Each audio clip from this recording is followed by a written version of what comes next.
I can see people joining. You're very welcome this morning. We will be getting started very soon. I think we'll just give another little bit of time for everyone to join, but you're very welcome. And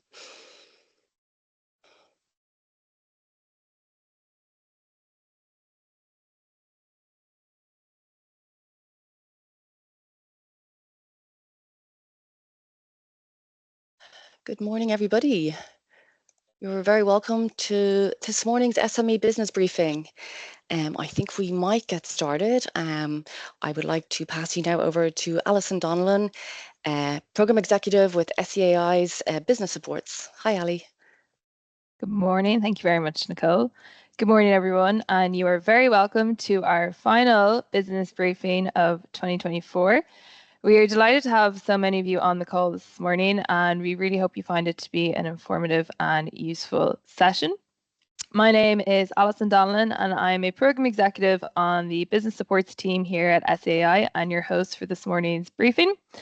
Purpose of today's briefing is to provide you with an overview of the educational and the financial supports that are available for SMEs that want to increase their energy efficiency and ultimately decarbonise their business.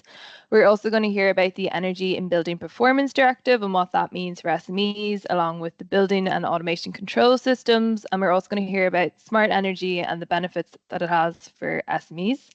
So we have a stacked agenda today, so without further ado, I will get going. So just a bit of housekeeping to start, if I can keep going. Yeah, so this event is being recorded.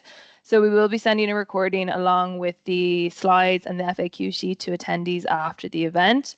So there will be a Q&A at the end, and you can submit your questions through the Q&A chat bubble, and we will endeavour to answer all questions at the end at our Q&A section, but if there's for any reason there's any question we don't get to or we know we can't answer at this time, I will be doing up a questions and answers sheet, and I will be sending it to all attendees after.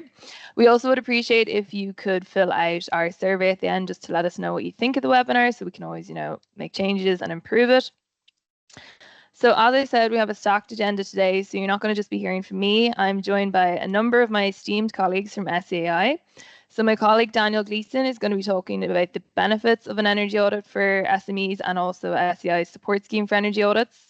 We're joined by Owen Cullen today, who's going to be talking to you about the benefits of solar PV for business and SEAI's non-domestic microgeneration scheme that supports businesses to install solar PV panels. Georgina Malloy today is going to be talking about the energy performance of building directives and what that means for SMEs. Eamon Shields is here to talk today about the building automation control systems for SMEs. And lastly, Shane Prendergast is going to be talking about the benefits of smart energy for SMEs. And as I said, we will finish with a Q&A at the end. So I will get going. So for those who don't know who SEAI are, we are the Sustainable Energy Authority of Ireland, and we work with governments, homeowners, businesses and communities to create a cleaner energy future for all. So how do we do that? We have solutions, we deliver impact, and we are here to help you. So just to give an overshot of the supports that we provided to businesses in 2023. So we had over 8,000 learners on our online educational platform, the Energy Academy. We supported over 600 SMEs and 200 large industry members through over 1,000 hours of free training. We issued around 1,100 energy audit vouchers in 2023, and we supported around 4,000 businesses with a capital grants funding of up to 45 million. And I can say that we are on track to reach that figure this year. So we understand for SMEs that starting off on your energy efficiency journey can be quite daunting, and you have a lot of external pressures and factors to consider. So we really wanted to make sure that your energy efficiency journey is as simple and straightforward as possible for you so you can begin. So we've broken it down into 3 simple steps: understand, assess, and invest. The most important step really is to understand your energy use, because what you can't measure, you can't manage. And once you have a good understanding of your energy use, we would then recommend that you can assess your business's energy use. So this is where you complete an energy audit. An energy audit is essentially like a deep dive of your business's energy consumption, and it's going to really identify the processes and the equipment that are using the most energy and the steps that you can take to then reduce it. Think of an energy audit almost as like a blueprint for your sustainability journey. It's really kind of a great starting off step for you. And then the third and the final step would then be to invest in any sort of energy efficiency measures and renewables. we would never recommend that you would skip straight to the third step. I meet a lot of SMEs who are really passionate about, becoming more energy efficient, decarbonizing their business, but, they kind of want to skip to that step. They want to, install a load of solar panels, but they mightn't actually really understand their business's energy use first, or have, a good energy management system in place. So it's really, you got to get those first two steps ironed out first before you start in making any sort of big investments. And SEAI has a number of supports to help you along these three steps. For the purpose of my presentation today, I'm going to talk to you about understanding your energy use and reducing your energy use. So as I said, understanding your energy use is very important and the first step on your energy efficiency journey. So at SEAI, we have the Energy Academy, which is a free e-learning platform designed for businesses to understand their energy use and reduce their energy use. The Energy Academy is great to roll out to all staff as a part of a sustainability training initiative. It's really great for increasing motivation and confidence to reduce energy use in the workplace. The Energy Academy will teach you things like behavioral change techniques. They're kind of like, like the low-hanging fruit, the quick wins that you can implement straight away to start seeing reduction in your energy use and reduction on your energy bills. There are over 32 modules available on the Energy Academy, from things like energy and climate change to eco-driving to lighting energy efficiency to more specific things like, what is a heat pump? We've just recently launched a module for the hotel sector, specifically energy efficiency in hotels. So it's really, really a great one for the hospitality sector as well. We have a number of courses available on the Energy Academy. So that would be, a collection of 4 to 5 modules, and we've done them for different sectors. So there's ones for manufacturing, retail, hospitality. So if you haven't already signed up to the Energy Academy, I would definitely recommend that you do. There's a suite of learnings and information there available 24/7, at a time that is convenient for you to complete it. And I've just included a couple of examples here of how the Energy Academy helps businesses. So as I said, it's free training for your staff. It's practical business focused training, and this can really help boost staff morale and retention, which I know is quite a big issue in the sector. It will also help improve your business's brand image. So customers nowadays are very conscious of where they're bringing their business, and they want to make sure that the businesses they're going to are serious about sustainability and they're taking those steps. Complete a course on the Energy Academy, you will receive a certificate of completion, and you could print that certificate off. You could have it on your website, so you can really show to your customers that you are taking sustainability seriously and committing to reducing your carbon impact. The Energy Academy will also help you identify opportunities to reduce your energy use and save costs across all areas of your business and your home. You can implement these behavioral change techniques and these quick wins in your home and not just your business. And also will help you obviously increase your energy efficiency and lower your carbon footprint. So once you understand your energy use, the second step then is to create an energy action plan. So that is why we have the Introduction to Energy Management training, which is a free trainer-led workshop in which you'll embed good energy management practices. Our Introduction to Energy Management training, it is a bit more of a commitment than the Energy Academy. So it is a 2-hour training, but it is so useful. It is delivered online on Teams, and it's all based off our energy management guide and workbook. And it will take you through the 6 steps there to create your energy action plan. As part of the training, you'll receive a free energy management guide and workbook. And if you haven't already signed up to the training, I would definitely recommend that you do. We have 2 more in 2024 running. So we have one, the next one is on Thursday, the 7th of November. There's still spaces available, and I will be sharing a copy of these slides with links and everything to sign up. So I would definitely recommend you do. It's not only a great opportunity to have that, FaceTime with the energy experts, you can ask them all your questions, but you're also going to meet SMEs who are on a similar journey as yourself. So, you can swap tips and tricks. So it's a really, really useful training that we provide.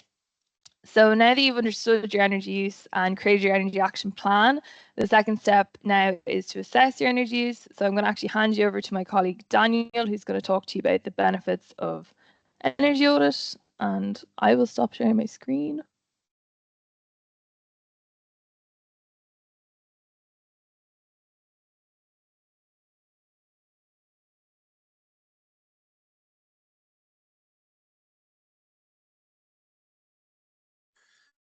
Thanks, Thanks, Alison. Can you see that okay? Yeah. Perfect. Yeah. Yeah, thanks very much. So I'm just going to talk about the Energy Audit scheme. So sports scheme for energy audits. It's essentially a €2,000 high quality energy audit voucher for SMEs with an SEAI registered energy auditor. So it's open all year round for applications, and to be eligible, your company has to be an SME. So that means less than 250 employees, a turnover of less than 50 million per year, or a balance sheet of 43 million per year. Key other eligibility criteria is spend at least €10,000 on energy per year. So that includes electricity and heat. It doesn't include, just one point to note, it doesn't include transport costs. While your energy audit will include the transport in the report itself, it's not part of the eligibility criteria. Also, you must be tax compliant, and to apply, you'll find it on SEI SME Energy Audits.ie/SME Energy Audits. So the energy audit itself, the process. So you log on to the SME or SEAI website, apply online. It takes about 15 minutes to do. Arrange a meeting with your auditor. There's over 180 registered energy auditors on our website to choose from. They cover all regions of Ireland, and they're trained energy experts trained by SEI as well. So preparing for your meeting. So prepare for your meeting by gathering all your electricity bills, your gas bills, maybe you have oil bills, and petrol and diesel bills. If you have a smart meter, you can download your energy usage from ESB networks as well. Then your auditor will call out the site. It usually take between half a day and a day to carry out the site audit. If you can make sure just before they come to site that you have maybe keys, swipe cards, any other all access basically to any server rooms or boiler rooms or anywhere where there might be any energy use equipment on your site. Then the auditor will take away the information and he'll prepare a report. So this report will analyze your business energy use. It'll identify the equipment and processes that use the most energy. It'll basically give you a menu of recommendations you should take to save energy, their estimated cost and impact, as well as the first step to take to help improve this. So the benefits of the energy audit will include it will give you a breakdown of the best way to move forward, what's best suited to your business. Sometimes the most expensive option isn't always the best option for you, and sometimes the cheapest option isn't always the best option for you. It'll basically break it down. It'll give you a metric of how much carbon each step will save you, how much money each step will cost, and an estimate of the payback in years on the investment for the upgrade. It'll also give you a link to the grant support available from SEAI, how you can reduce your energy use. So just to reiterate on where to find the energy audit. So if you go to SEAI.ie, click on business grants and click on apply for an audit. And it's only about a 15-minute process to access the grant. And I will pass you over to, I think, Owen Cullen speaking next on the non-domestic. Yeah, that's perfect, Daniel. Thank you very much. So I'm just going to share my screen there now.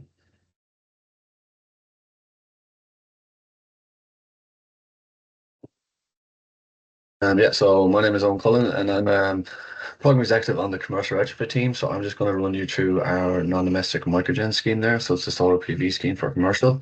So this scheme was announced as part of the new microgeneration support scheme on 21st of December 2021 and was officially launched in September 2022. And then the scheme parameters were updated then in July 2023. So for this scheme, there's no BR threshold or requirement for a BR assessment pre or post works. And it is available to all pre-2021 buildings, and we do get quite a lot of questions about this scheme for new builds. So that's just very important to stress that the building must be unoccupied before 31st of December 2020. This is separate to the domestic scheme, and there is a clean export guarantee. So the CEG tariff that's available for any export electricity, subject to the supplier rates.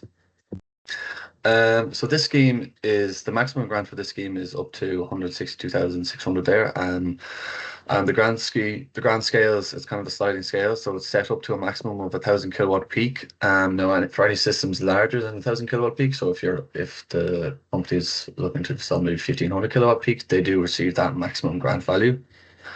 And then this is referenced on our website, but just to give you an idea of the solar PV system size and the grant value that is associated with that as well. So this is the kind of the application journey. So in this instance, the applicant refers to the business and the company refers to the solar PV installer. So it's the business who creates the application, not the company. So when creating the application, the applicant will select the company on our online application portal. The applicant and the chosen company then receive notification of this application.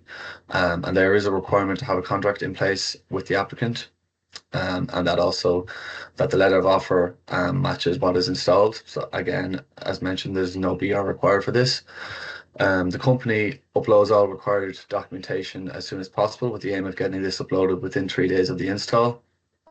We only begin to process applications for payment once all required documentation is received. Now it is important that this documentation uploaded is accurate. If there are any issues with this documentation, then this could delay payment to the applicant.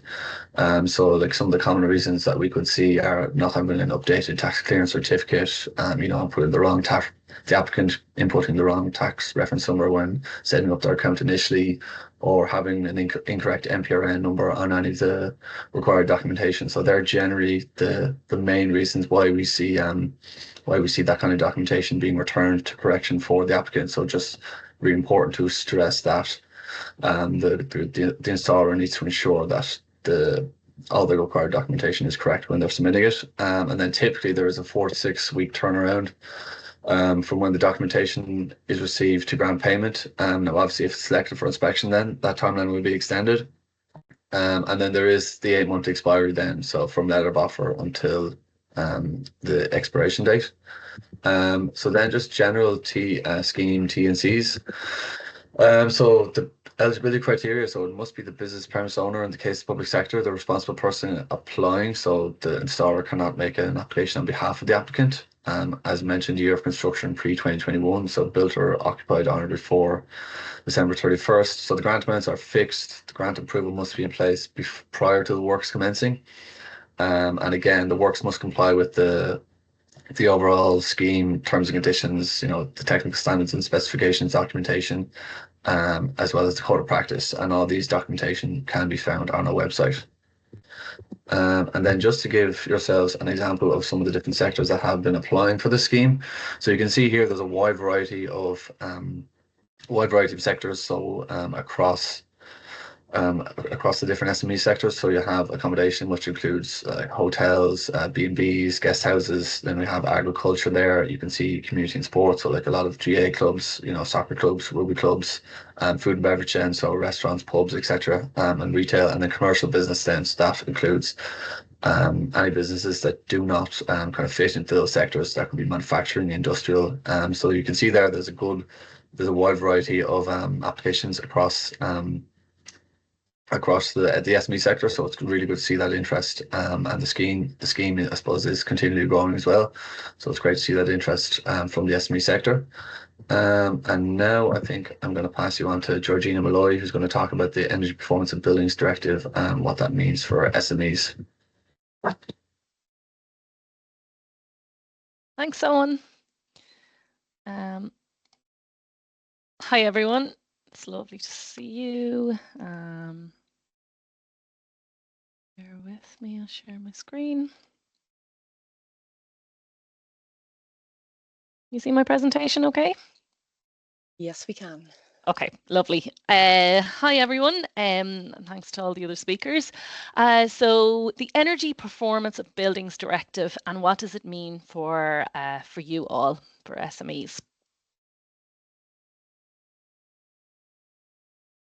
So Georgina Malloy is my name. I'm the Programme Manager in SEAI for the Energy Performance of Buildings Directive implementation.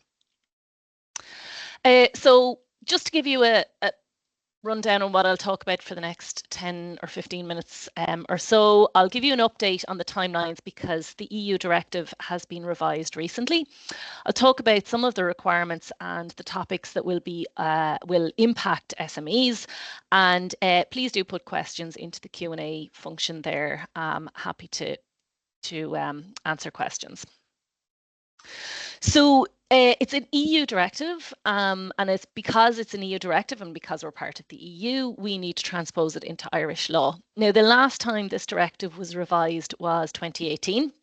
And in 2018, we saw the requirement for new buildings to be nearly zero energy buildings. So anybody that's building a new building today is building it to this standard.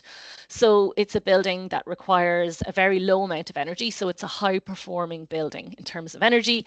And some of the energy needs to come from renewables. So in Ireland, we decided that 20% of the low amount of energy that is required should come from renewables. So any of you that have built new buildings to this standard have complied with this regulation. So now we're seeing a revision. So we got a revision in May of this year to the directive. It was agreed at EU level. All the member states agreed to it. So what was the motivation this time?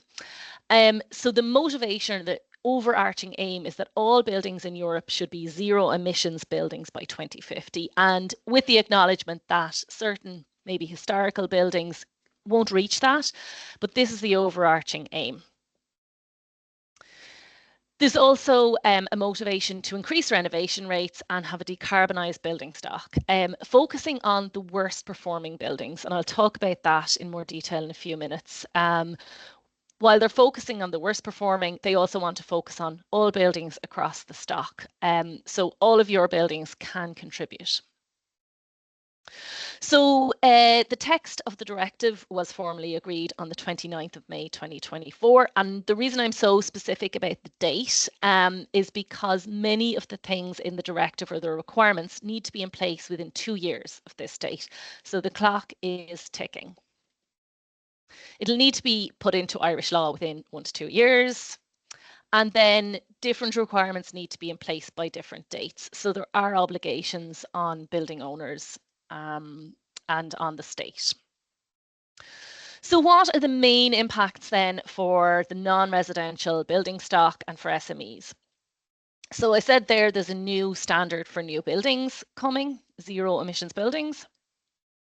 We will see minimum energy performance standards. So that's a requirement to renovate the worst performing buildings in each country. We'll see the introduction of renovation passports. So I'll talk about that in a few minutes. It's really a roadmap that describes how you would renovate your building in a logical sequence of steps. We'll see a change to the BER scale, and I'll describe that in a few minutes. We'll see a requirement to calculate the life cycle global warming potential of buildings. So not just looking at the carbon involved in operating the building, but also what's the carbon involved in the materials within the building. We'll see the introduction of digital building logbooks and more data exchange. So at the moment, we're fairly restricted in the data we can share about buildings and their energy use. We'll see a requirement to share more data with the likes of financial institutions and building owners, tenants and managers. We'll need to report on the smart readiness of buildings.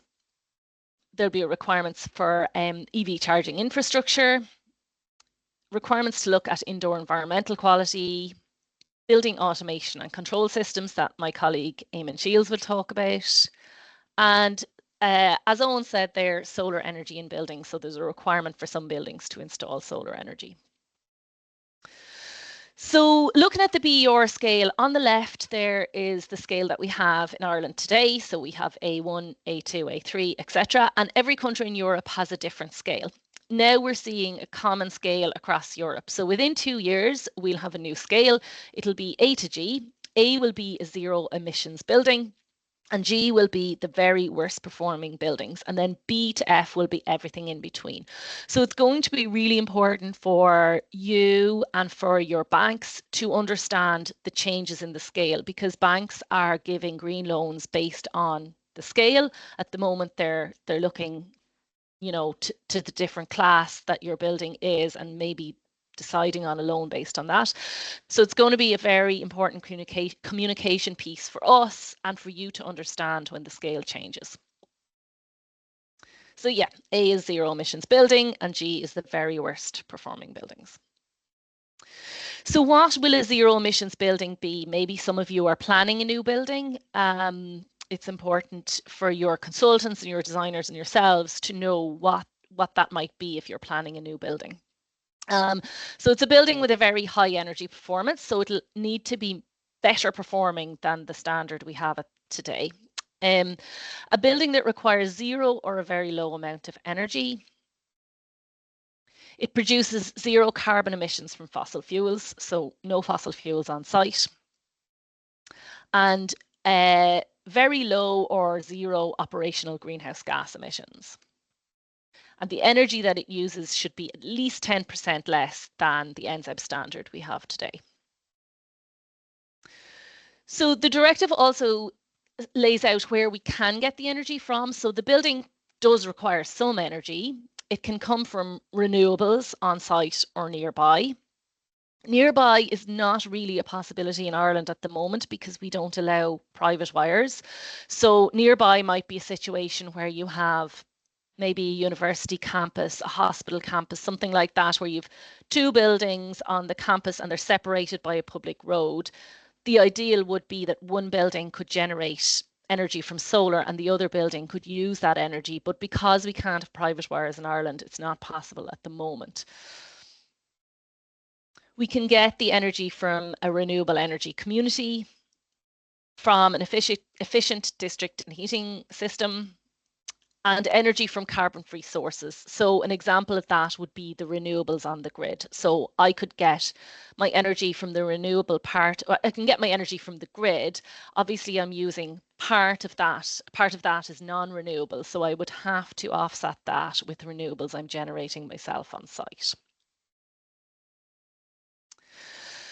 Looking at the global warming potential of the building, then there'll be a requirement to calculate the global warming potential and disclose it in the BER. And that's an indicator that looks at the full life cycle of the building.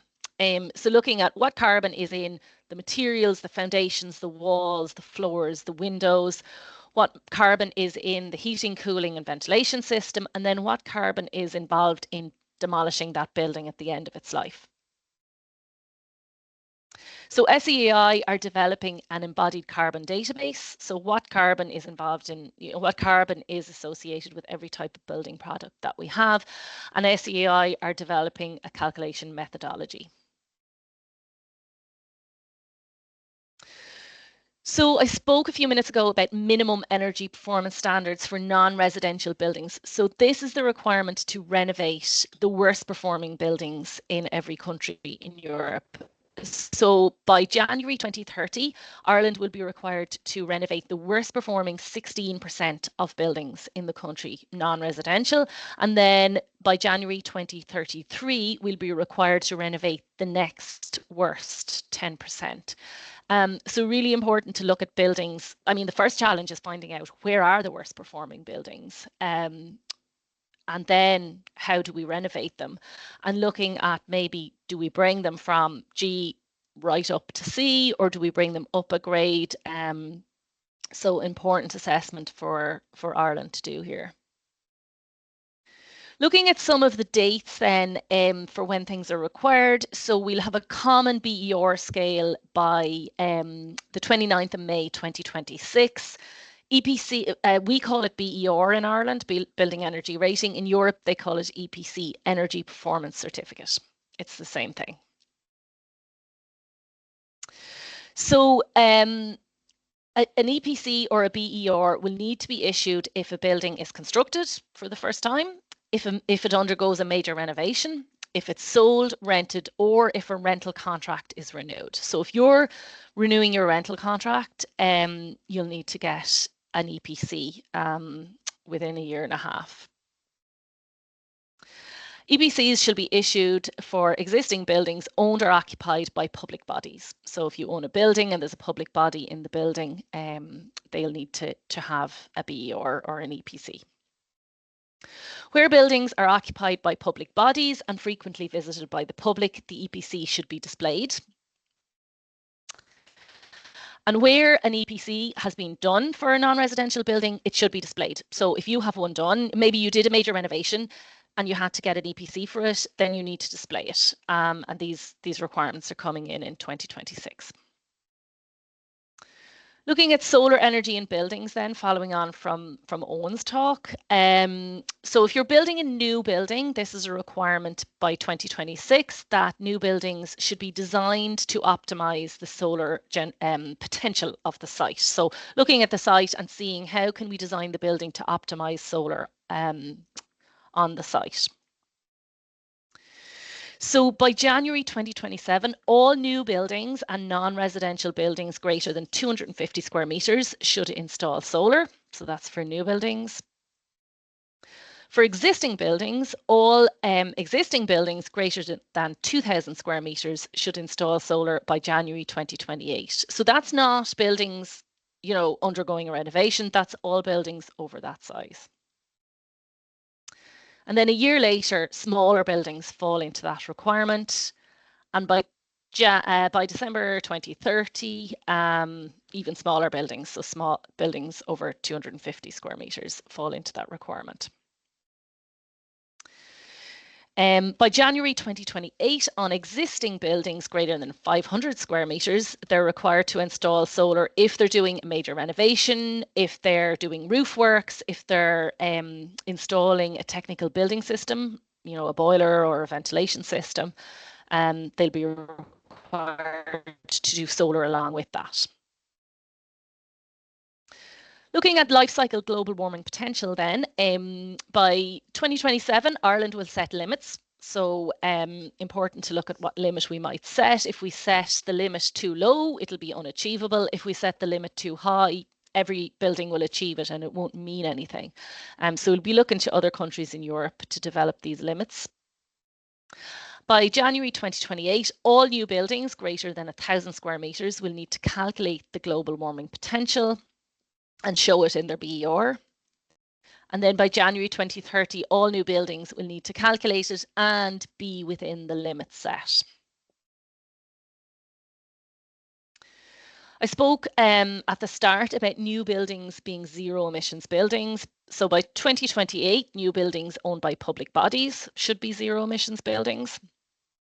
And then by 2030, all new buildings should be zero emissions buildings. So important to plan ahead if you're planning a new building. Where public bodies intend to occupy a new building that they don't own, they should aim for that building to be a zero emissions building. Looking to technical building systems then, all non-residential buildings with systems greater than 290 kilowatts should be equipped with building automation and control systems by the end of this year. So Eamon Shields, my colleague, will talk about this at the end of the presentation. By 2030 then, buildings with smaller systems have this requirement. Non-residential buildings greater than 290 should be equipped with automatic lighting and controls by 2028, and then smaller buildings fall into that requirement by 2030. There's also requirements to install EV charging. So on buildings with more than 5 car parking spaces, ones that, buildings that are new or undergoing a major renovation, they should install at least one charging point for every 5 spaces, and pre-cabling and ducting for 50% of the remaining spaces. There's also a requirement to install bicycle parking. There's a derogation for offices. So when we hear the word in Ireland derogation, we usually think it's something that's easier, but it's actually more onerous for offices. So if you have an office with more than 5 spaces, if this office is new or undergoing a major renovation, you would be required to install at least one charge point for every 2 spaces. Now, you can postpone that. If you've done a major renovation within the last 2 years, you can postpone that to 2029. And you know, you can adjust the requirements for bicycle spaces for buildings that are not really frequently cycled to. So if you have something, you know, somewhere that someone wouldn't cycle to very often, you can adjust those requirements, or the member state can adjust the requirements. Looking at larger buildings then, all non-residential buildings with more than 20 car parking spaces. So this is not ones that are undergoing major renovation. This is all buildings. They're required to install at least one charge point for every 10 spaces, or ducting for 50% of the remaining spaces, and required to install bicycle parking. Buildings owned or occupied by public bodies should install pre-cabling for at least 50% of spaces by January 2030. There is a requirement to assess the smart readiness of a building. So the European Commission are currently in a test phase, and they have a couple of countries involved in testing this. Ireland is involved, so they're currently writing a report. And by the middle of 2027, non-residential buildings will be with heating, cooling and ventilation systems greater than 290 will be required to assess the smart readiness of their building. If an existing building is undergoing a major renovation after 2026, May 2026, you'll be required to assess the indoor environmental quality of the building after the renovation, to look at the adaptation to climate change, fire safety risks, seismic risks, removal of hazardous substances, and accessibility for disability. And by 2040, then, the overarching plan is that member states would make plans for fossil fuel phase out in heating and cooling.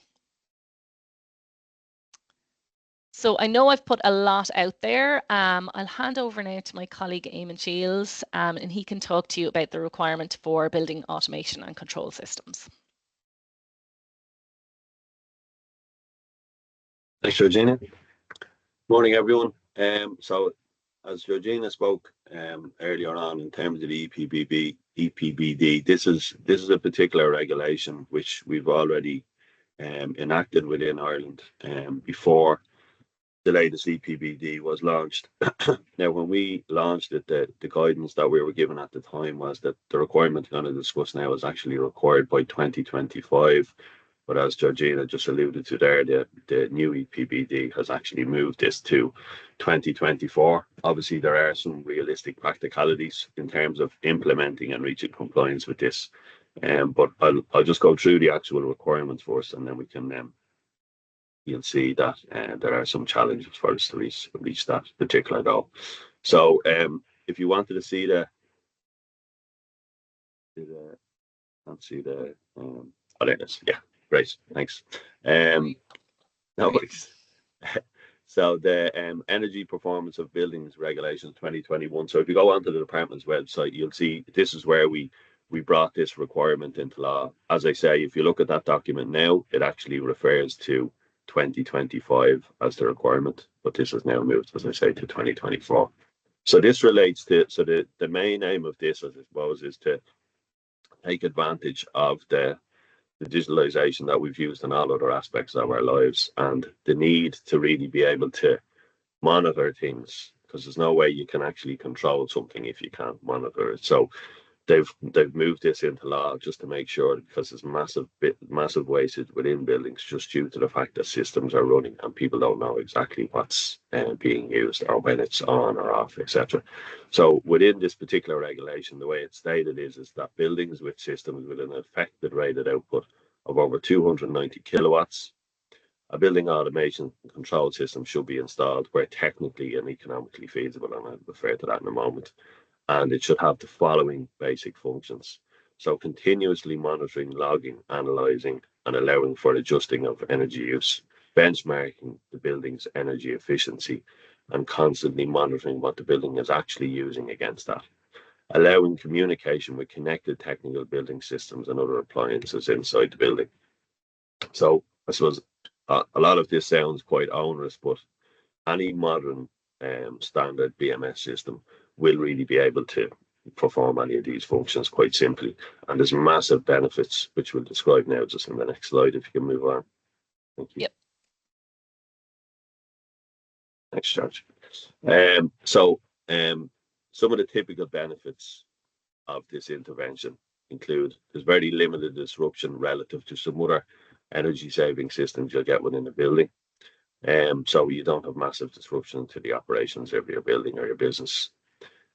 High cost to savings ratio relative to a lot of other systems that you may look at to achieve energy efficiency. Ability to identify high energy users. So people are often very surprised when they do start to monitor the building, the systems that are actually causing the issue, and they may have been concentrating or setting their focus in the wrong places. Ongoing identification of malfunctioning equipment and controls. Again, this is something that people find when they do start to monitor that. I suppose, like if you take hotels and other places like that, often cases, same with offices, often cases, the actual way that buildings are managed, they're complaints based. So if nobody is complaining, they're letting the element run, but that element could be malfunctioning, but still doing what it's doing and using 2 or 3 times as much energy as it needs to. Allowing for database prioritization of other projects. So again, similar to once you've done the SEAI report, for example, this is another element that'll feed into where is the best places and where's your best bang for your buck as you're working through the process. An attractive selling point to tenants. So this is becoming a hugely attractive element and a requirement for a lot of different tenants of buildings where, and again, as Georgina referred to, in terms of the embodied carbon of their products and things like that going forward, the actual building that they sit in is going to have a major impact on that. And again, it's very good, strong evidence to access green finance from your different banks, etc. Thanks, Georgina. Just the last slide there. Thank you. So within the SEAI's website, if you go on to the web page of the same name of this system, we have a number of different fact sheets. They include this overall fact sheet, which actually just gives you an overall sense of how you will carry out the assessment. There's obviously a decision tree there as well to give you a simple basis how to fall through the system. And there's also 4 or 5 other fact sheets for different types of situations. So whether you be a lease building, maybe a swimming pool, maybe a process, because there are exemptions. So for example, in the industrial situation, typically, so it's to do with space heating rather than industrial heat. So if you have space heating element, you don't have to add in, you'll add that in, you'll add in your cooling element, you'll add in your ventilation element. So everything to do with that thermal side. But if it's to do with a process, then you don't need to add it in. And once you add all those elements together, essentially if you reach the 290 kilowatts, you need to hit that compliance. If you're below it, you don't. Obviously, you need to keep evidence of that either way. In terms of economically viable, typically it's the way it's set out currently in the regulations. If it's under 10 years for a public building, then it's seen as economically viable. And if it's under 3 years for all other buildings, then it's seen as economically viable.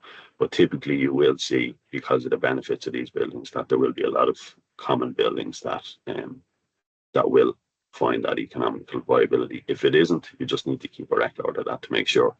So I suppose just to finish off from a practical perspective, I think at this point, if people can look on the website and just look at the kind of requirements that there are there, obviously these requirements are already set out for new buildings within the Irish building regulations. But I think it's important that people have this in their mind, because obviously it's being honest, the fact it's moved to 2024, there are kind of elements that we need to get in place to allow people to carry out some of these processes. So I think that's, from a practical point of view, there's some work for us to do before people can really engage with some of this. But it is really important that you look at these systems. And to be honest, like, even obviously there is a regulation coming in, but these systems do create major benefits. So we would advise that people do become familiar with. Thank you.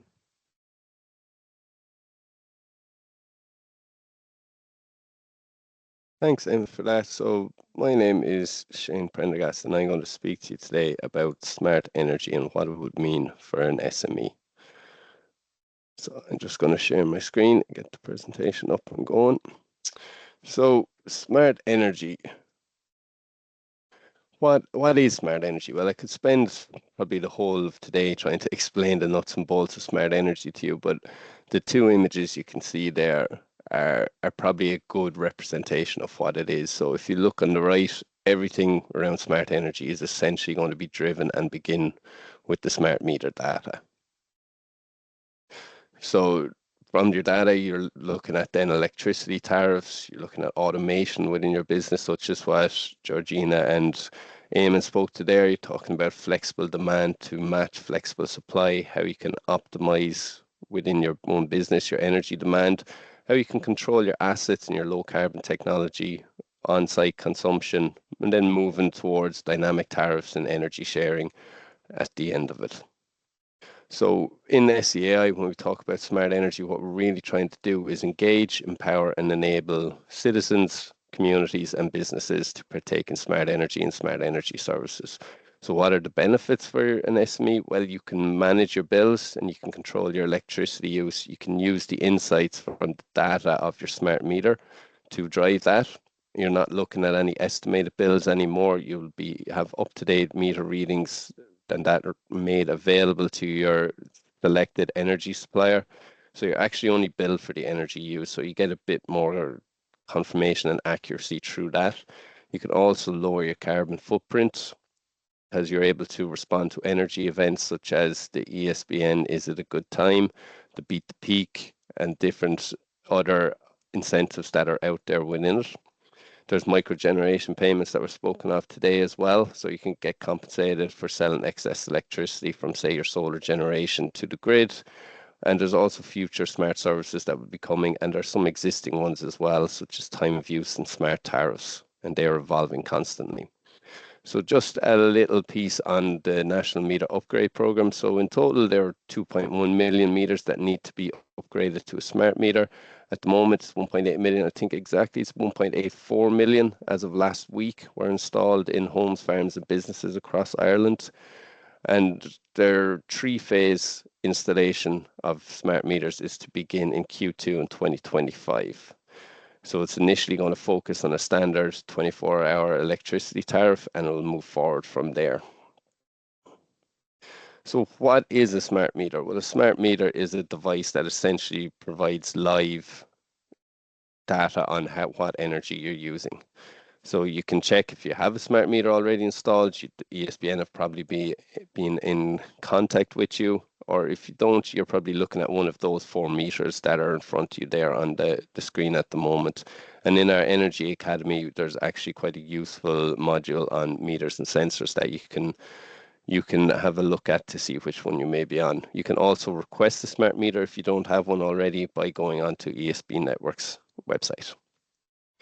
So what can a smart meter do for you? Well, it can give you data insights from your electricity use that your supplier has, or you can set through your supplier, or you can set up your own account on ESB Networks online and download your own file and interrogate it yourself. So as you can see in the image on the right, you can view day, night, and peak. So some of you may be on a time of use tariff that are offering different rates for day, night, and peak consumption. You can see it per day, per week, per month, or per year. So you can actually see what the seasonal effect on your business is, whether the heating is ramping up or different aspects like that, how much the solar is generating for you during the summer, etc. So if you have your smart meter in 2 years, you can go back that far if you like. And if you switch suppliers through your ESBN smart meter portal, you can actually go back the whole period that you have, regardless of what supplier you've been on. So here's just a little item on how you can read your electricity bill. We often find people, like myself anyway, struggle to read the electricity bill. There's a host of information on it. So there's different resources like the Commission of Regulating of Utilities provide. There's electricity bill analysis on our Energy Academy as well. You should have a look at, and the Revenue also provide some items around understanding your bill as well. So the meter reading, as you can see, it can be highlighted on your bill. It'll indicate how your bill is calculated, whether it's an actual, an estimate, or customer reading. If it's a smart meter you have, it will be an actual reading. Your meter configuration will indicate the type of tariff you're on. So the MCC 12 is a smart tariff with energy insights available from your supplier, such as EV-specific tariffs, a free day, smart 24-hour tariff, smart day-night tariff. MCC 16 then is a standard smart tariff with day and night peak registers, which is really pointing towards your time of use.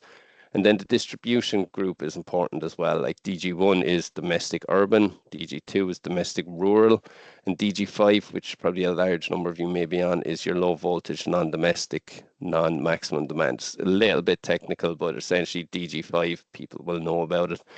And it's for your 230 volt single phase, your 400 volt 3-phase meter. And the 3-phase meters, as I said, are due to roll out in 2025 Q2. And as you can see, I have included some of those links there that we can go around in the slides afterwards.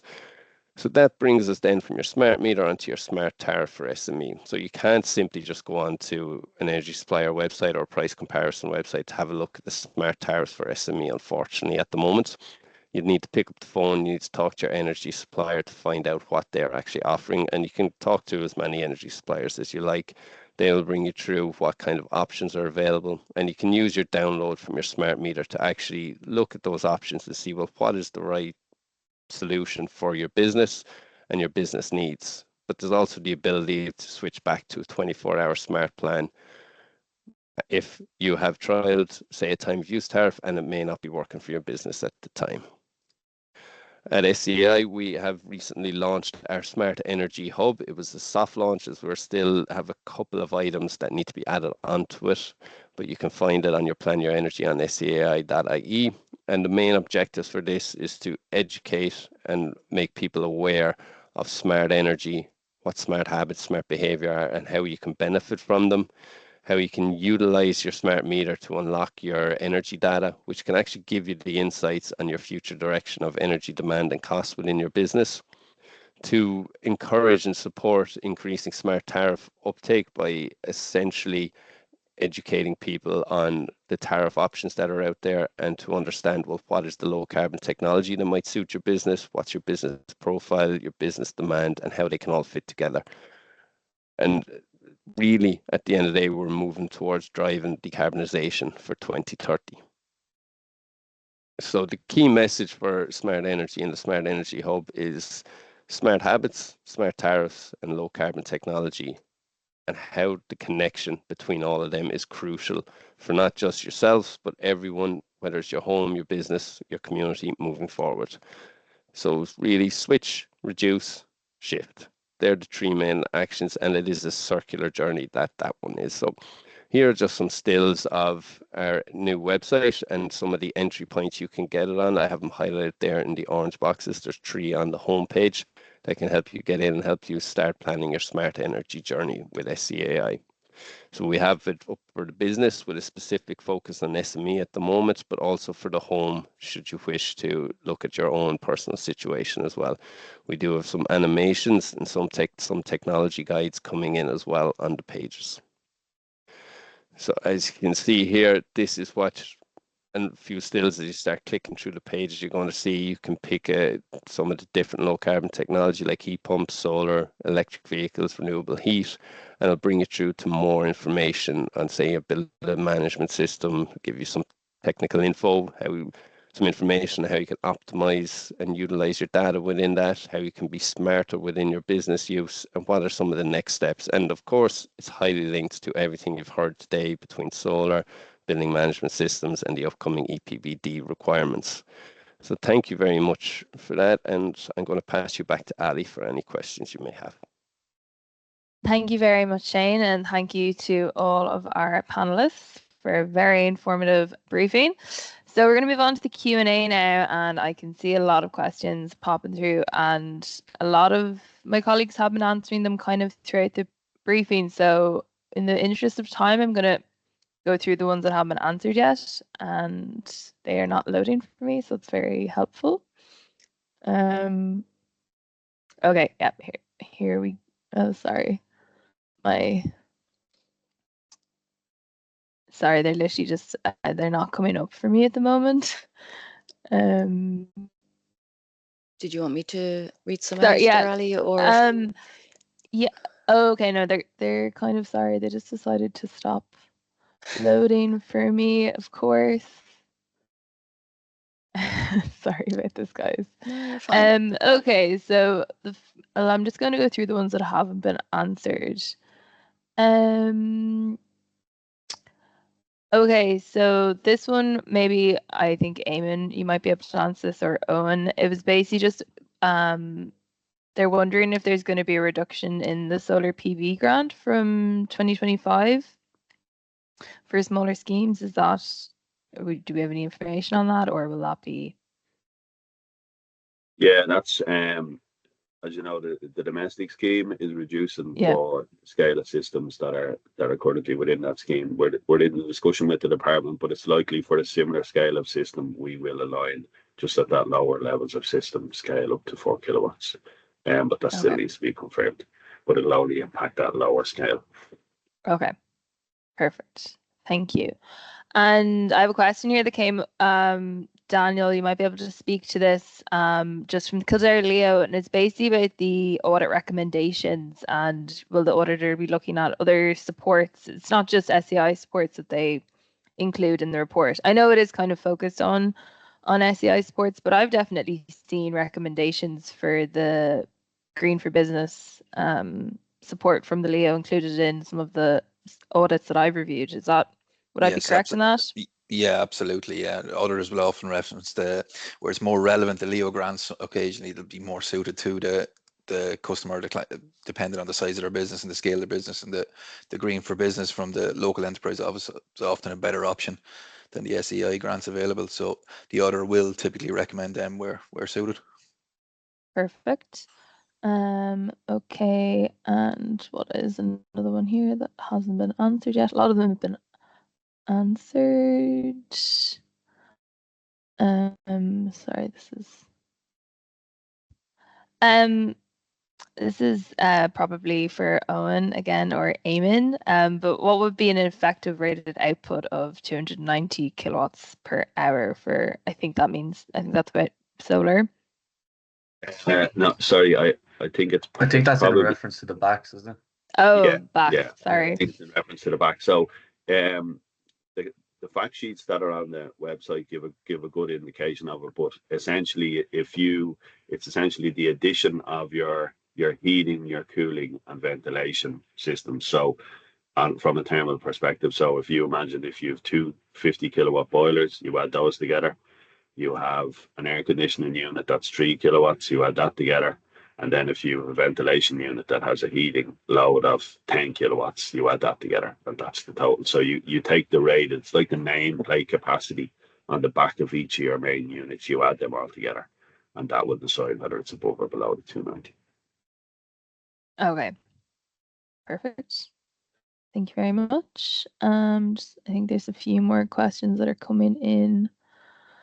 Does the voucher cover the cost of the energy audit? Typically, for a regular sized SME, the 2,000 euro should cover it, shouldn't it, Daniel? Sorry, what was that one again, Ali? The voucher, the 2,000 euro voucher should cover the cost of the energy audit typically. Yeah, typically depends on the size of the business and processes involved in it, but for most SMEs, it will cover the cost of the audit. Okay, perfect. I have a question here for the EPC on your site. How will that work if you have a combination of new and older buildings on your site? Sorry, that be a question for you, Georgina? So say the question again for an EPC. On your site, how will that work if you have a combination of new and older buildings on your site? Okay, so the requirement, I guess it's asking about the requirement to get an EPC. So new buildings are required to have a BER now anyway, so that will be the same. If you're building a new building, you have to get an EPC or a BER.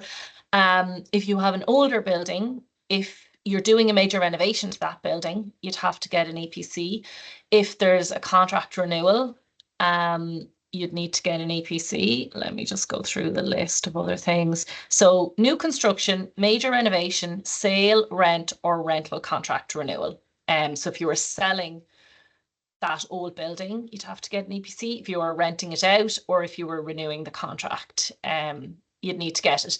Just to tell people that a major renovation is if you are changing more than 25% of the fabric of the building, you trigger what's called a major renovation, and then you need to go to the building regulations, part L of the building regulations, and you'll see what requirements you need to put in place to comply with major renovation.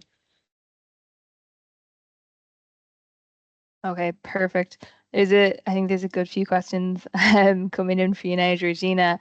But with the revised EPBD, will Ireland have a scheme similar to the MEES requirements in the UK for non-residential buildings?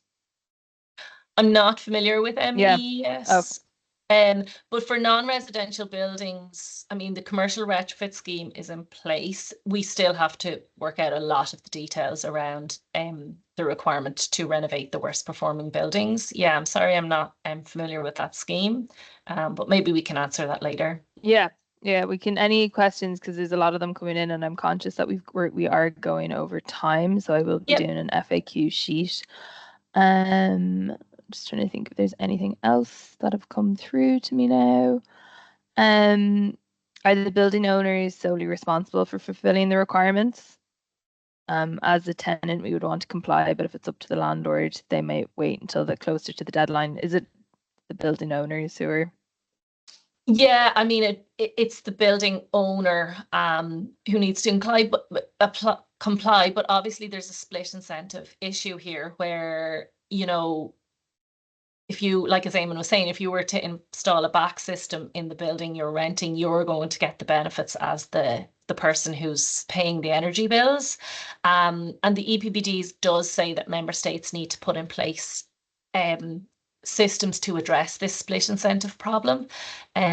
So, you know, the departments will be looking at those issues. I think it's a conversation to have with the building owner because there's benefits across both. To see, you know, what kind of investment can be made.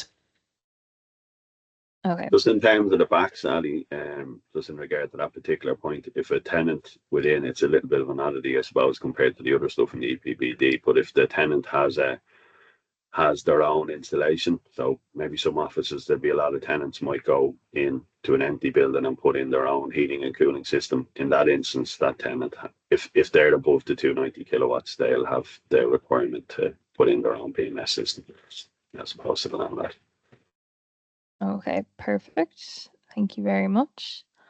So yeah, I'm conscious that we are going over time here now, but I think we've kind of gotten to most of the questions. But as I said, I will be doing a full FAQ sheet and sending this out along with a copy of today's slides and recording.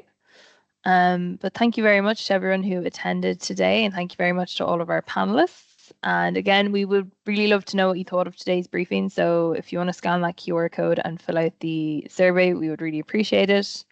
Thank you very much. And we'll end it here. Thanks, everyone. Thanks. Bye.